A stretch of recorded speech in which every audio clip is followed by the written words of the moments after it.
Veggielution is a nonprofit community farm. And it was this crazy idea to bring the community together around a garden so people could learn to work together and eat together.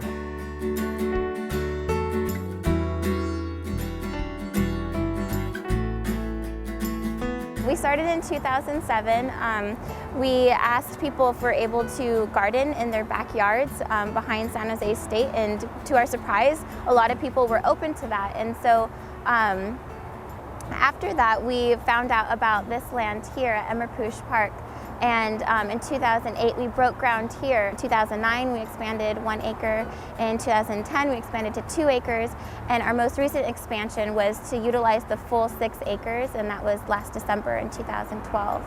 And so we're very blessed to have so much community support, city support, and other community allies to help support the efforts in creating this community farm.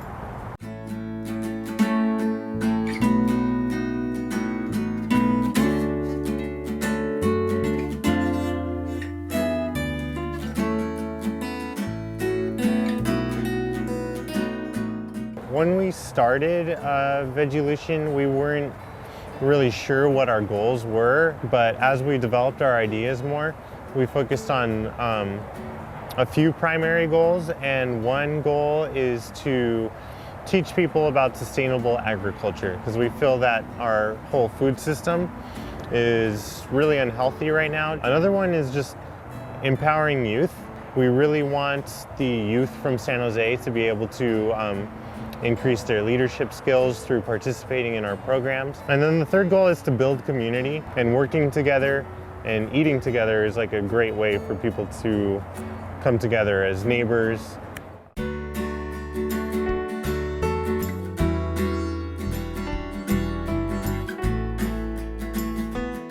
The youth garden originally started out as our original plot in 2007, but since we've made our expansions with the farm, we've designated it to be specifically for youth and for families. And so on Saturdays during our regular work days, we invite the whole family to come out to participate in our activities in the youth garden. We really emphasize families and multi-generational learning, so children coming out with parents and grandparents and uncles and aunts, or even older brothers and sisters, and really just getting their hands dirty and learning together in the garden.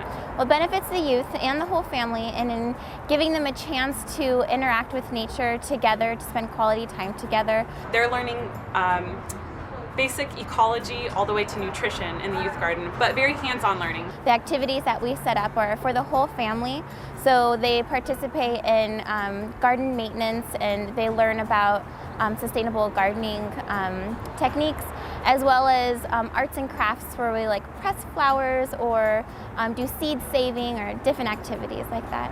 What do you like about the garden?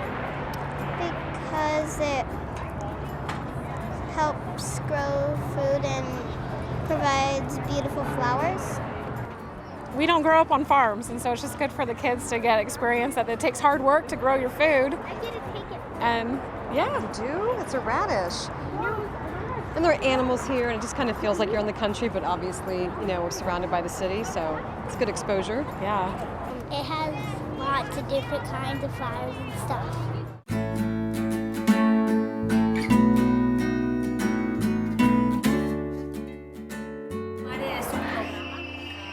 Tal cual tratamos de reunir grupos con padres de la comunidad. Bueno, es un programa que se da gratuitamente a las personas, a todas aquellas que quieran aprender, ¿entiendes? Cómo cocinar y lo que es la nutrición en sí. El programa está diseñado precisamente para la comunidad, para madres de familia que están en sus casas. Entonces nosotros estamos enseñando a esas madres de familia cómo se trabaja con los vegetales. Está diseñado precisamente para que ellas mismas aprendan cómo seguir el proceso. Las clases también las hacemos para que los padres sepan que no necesitan gastar mucho dinero y que pueden hacer variedad de comidas y hacer el cambio en su casa para una mejor nutrición.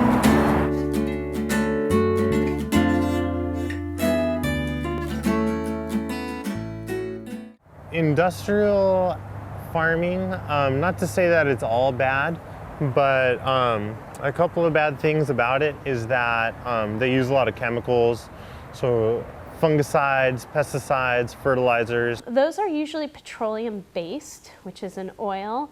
They could be very harmful to people who have to eat them and to the people who work in the fields too. They also destroy the soil's ability to regenerate its own fertility.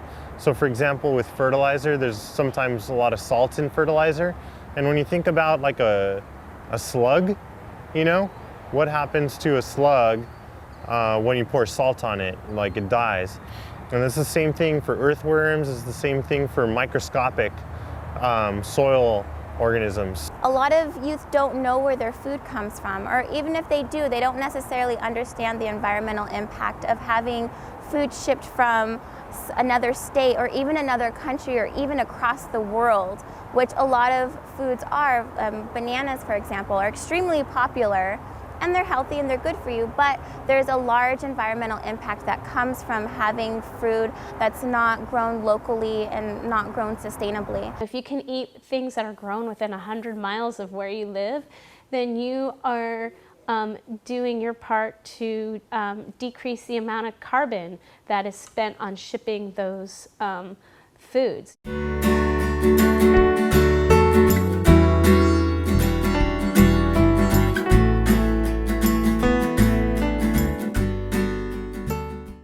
We see ourselves as a public health sort of project. So we feel we're creating an opportunity for people to do some exercise outside and also introducing people to eating more vegetables. We've got a challenge in this country with eating a lot of, everything's fast and trying to slow down and learn how to make it fast, but make it healthy. In certain communities, it's much easier and affordable to access unhealthy foods.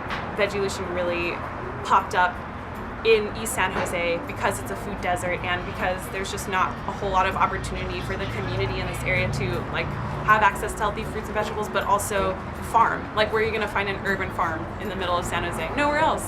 My family was always like, it's better to eat organic, it's better to eat local foods. So that's definitely something I grew up with. I don't always follow it because in college, it's not that convenient. But it's definitely something that I think would be good to work more towards. We have a lot of college kids coming here and they work on the farm and sometimes we'll send them home with food. And then through the lunch, and being sent home with food, they're like, oh yeah, I can make something pretty easily. I thought it would be kind of a fun experience. I knew it was kind of farming and gardening stuff, so digging around in the dirt is kind of a change from my usual everyday thing, so I thought it would be a good way to change things up. So when youth and families get to come out, and community members get to come out to the farm and to experience that and learn that, it's more meaningful of a learning experience than just hearing someone in a presentation explain it. And in addition to that, having the experience of growing their own food gives a connection to their food that's not necessarily got when you go to a grocery store and purchase it. The food tastes better out of the garden. Yeah, we were talking about just the tomatoes, cucumbers, all that stuff tastes so much better if you grow it yourself than at the store.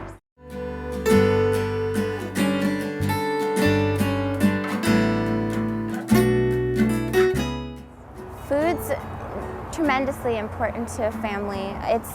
It's what literally makes us who we are. And so it's also a way for people of different cultures to connect cross-culturally, because food is something that is essential to all of our lives. This farm can really help people reconnect with, their history as just no matter where you're from, if you go back a few generations, you probably have farmers in your family. My grandpa farmed a little bit.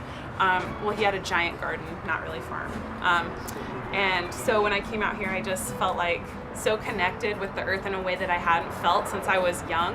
Hopefully you know, everybody feels welcome to come out here and participate, definitely. Because this was the Valley of Heart's Delight, Santa Clara Valley, and we should all remember that as residents here.